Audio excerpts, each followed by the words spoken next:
ಮುಡಿಪು ಸಮೀಪದ ಮಿತ್ತಕೋಡಿಯ ತಪಸ್ಯ ಫೌಂಡೇಶನ್ ಮತ್ತು Lions club ಜಂಟಿ ಆಶ್ರಯದಲ್ಲಿ ಕ್ಯಾನ್ಸರ್ ರೋಗಿಗಳ ಉಚಿತ ಪುನರ್ಜೀವನ ಕೇಂದ್ರ ನೂತನ ರಸ್ತೆ ಕಾಮಗಾರಿಗೆ ಶಿಲಾನ್ಯಾಸ ನೆರವೇರಿತು.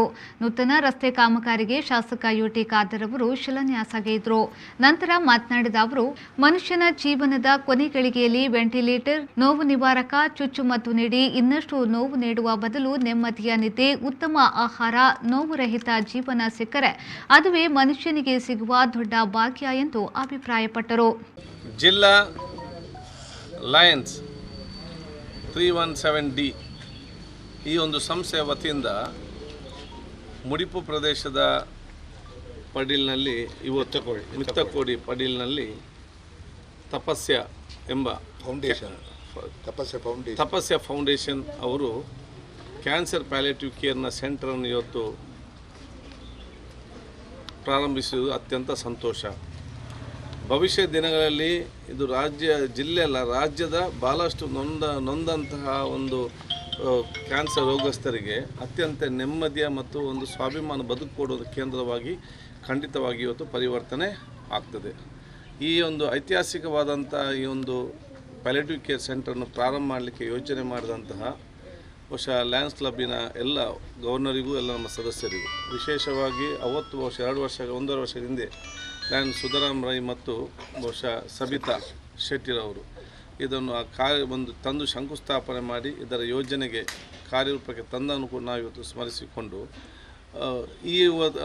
ಅದರ ಕನ್ಸ್ಟ್ರಕ್ಷನ್ ಕೆಲಸ ಪ್ರಾರಂಭ ಮಾಡುವಾಗ ಇಲ್ಲಿಗೆ ಹೋಗುವಂಥ ಅಪ್ರೋಚ್ ರಸ್ತೆಯನ್ನು ಇವತ್ತು ದುರಸ್ತಿ ಮಾಡಿ ಕೊಡಬೇಕಂತೇಳಿ ಅವತ್ತು ಕೇಳಿದ್ರು. ನಾನು ಕೂಡ ಮಾತನ್ನು ಕೊಟ್ಟಿದ್ದೆ.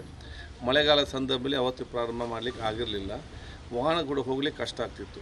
ಇದೀಗ ನಾವು ಇವತ್ತು ಕಾಂಕ್ರೀಟೀಕರಣಕ್ಕೆ ನಮ್ಮ ಶಂಕುಸ್ಥಾಪನೆ ನಾವು ಇವತ್ತು ಮಾಡ್ತಾ ಇದ್ದೇವೆ. ಲಯನ್ಸ್ ಮಾಜಿ ರಾಜ್ಯಪಾಲ ಕೆಸಿ ಪ್ರಭು ಅವರು ಮಾತನಾಡಿ, ಯುಟಿ ಖಾದರ್ ಹಿರಿಯ ಪ್ರಾಯದಲ್ಲಿ ಶಾಸಕ ಸಚಿವರಾಗಿ ಉತ್ತಮ ರೀತಿಯಲ್ಲಿ ಕಾರ್ಯನಿರ್ವಹಿಸುತ್ತಿದ್ದಾರೆ. ಅದರಲ್ಲೂ ಅತ್ಯುತ್ತಮ ಶಾಸಕರಾಗಿದ್ದ ಯುಟಿ ಫರೀದ್ ಅವರ ಪುತ್ರ ಎನ್ನುವ ಬಿರುದೇ ಅವರಿಗೆ ಶ್ರೀರಕ್ಷೆ ಎಂದು ಹೇಳಿದರು.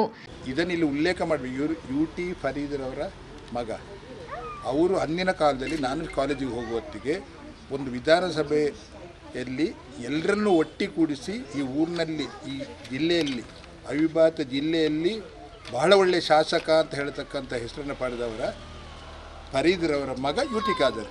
ಇನ್ನೂ ಇವರಿಗೆ ಬೇರೆ ಇಂಟ್ರೊಡಕ್ಷನ್ನೇ ಬೇಡ. ಇವತ್ತು ನಾವು ನಾನು ಅಭಯ್ ಚಂದ್ರ ಅವರು ನನ್ನೊಟ್ಟಿಗೆ ಇರುವವರು, ಅವ್ರ ಹತ್ರ ನಾನು ಹೇಳಿದೆ ಹೀಗೀಗೆ ಒಂದು ಪ್ರಾಜೆಕ್ಟ್ ಆಗ್ತಾಯಿದೆ, ನಾವೆಲ್ಲದರ ಇನ್ವಾಲ್ವ್ ಆಗಿದ್ದೇವೆ. ಇದು ಆಗತಕ್ಕಂಥ ಪ್ರಾಜೆಕ್ಟ್ ಇದು ಬಹಳ ವಿಶೇಷವಾದಂಥದ್ದು. ಇದು ಹೇಗೆ ಅಂತ ಹೇಳಿದರೆ, ಕ್ಯಾನ್ಸರ್ ಆದಂಥವ ಇದು ಸುಶ್ರುತ ಎಲ್ಲ ಪಡೆದು ಹುಷಾರಾದವರು ಇದ್ದಾರೆ, ಬರೀ ಪರ್ಸೆಂಟೇಜ್ ಕಮ್ಮಿ. ಆದರೆ ಅದರಲ್ಲಿ ಬಹಳ ನೋವನ್ನು ಅನುಭವಿಸ್ತಾರೆ ಯಾರು, ಆ ವ್ಯಕ್ತಿ ಮತ್ತು ಕುಟುಂಬದವರು. ಇದನ್ನು ಸಾಂತ್ವನ ಮಾಡೋದಕ್ಕೋಸ್ಕರ ಇಲ್ಲಿ ಪ್ಯಾಲಿಯೇಟಿವ್ ಕೇರ್ ಸೆಂಟರ್ ಎನ್ನತಕ್ಕಂಥದ್ದು ಯಾರಿಗೆ ಕ್ಯಾನ್ಸರ್ ಆಗಿದೆಯೋ ಅವರು ಕಾಲ ಆಗುವಲ್ಲಿವರೆಗೆ ಕೆಲಸವನ್ನು ಮಾಡುವಂಥದ್ದು ಈ ಒಂದು ಸಂಸ್ಥೆ. ಇದಕ್ಕೆ ನಾವೆಲ್ಲರೂ ಚಿರಋಣಿಗಾಗಿರಬೇಕು. ಅಂಥ ಸಂಸ್ಥೆಯನ್ನು ಇವತ್ತು ಈ ಸಬಿತಾ ಶೆಟ್ಟಿಯವರು ಹಾಗೆ ಅಲ್ಲ, ಒಂದು ನಿಮಿಷ ಹೇಳೋದು ಕೇಳಿ. ಶುರುವಿಗೆ ಈ ಸಬಿತಾ ಶೆಟ್ಟಿಯವರು ಮತ್ತು ಈಗ ಲಂಡನ್ನಲ್ಲಿದ್ದಾರೆ. ಇವರು ಆಲೋಚನೆ ಮಾಡಿ ಪ್ರಾರಂಭ ಮಾಡಿದರು. ಕಾರಣ ಇದೆ ಅದಕ್ಕೂ ಕೂಡ. ಈ ಸಬಿತಾ ಶೆಟ್ಟಿಯವರ ಅಕ್ಕ ಅವರು ಕಾಲದ ಕ್ಯಾನ್ಸರ್ನಲ್ಲಿ, ಅದರ ನೋವು ಇವರಿಗೆ ಗೊತ್ತಿತ್ತು. ಆದ್ದರಿಂದ ಅದನ್ನು ಪ್ರಾರಂಭ ಮಾಡಿ ಅದರ ಒಟ್ಟಿಗೆ ಸೇರಿಕೊಂಡರು. ಮೋಹನ್ ಶೆಟ್ಟಿ ಅಂತ ಹೇಳ್ತಕ್ಕಂಥವರು ವಿಜಯ ಬ್ಯಾಂಕ್ನಲ್ಲಿ ಎಜಿಎಂ ಆಗಿದ್ದಾರೆ. ಸಬಿತಾ ಶೆಟ್ಟಿ, ಮುಡಿಪು ಬ್ಲಾಕ್ ಕಾಂಗ್ರೆಸ್ ಅಧ್ಯಕ್ಷ ಪ್ರಶಾಂತ್ ಕಾಚವಾರ್, ಕಾರ್ಯದರ್ಶಿ ಅಬ್ದುಲ್ ಜಲೀಲ್ ಮೊಂಟುಗೋಳಿ, ಕುರ್ನಾಡು ಗ್ರಾಮ ಪಂಚಾಯತ್ ಅಧ್ಯಕ್ಷ ಗಣೇಶ್ ನಾಯ್ಕ್, ಬಾಳೆಪುಡಿ ಗ್ರಾಮ ಪಂಚಾಯತ್ ಮಾಜಿ ಸದಸ್ಯ ನಾಸಿರ್ ನಡುಪದವು ಮೊದಲಾದವರು ಈ ವೇಳೆ ಉಪಸ್ಥಿತರಿದ್ದರು.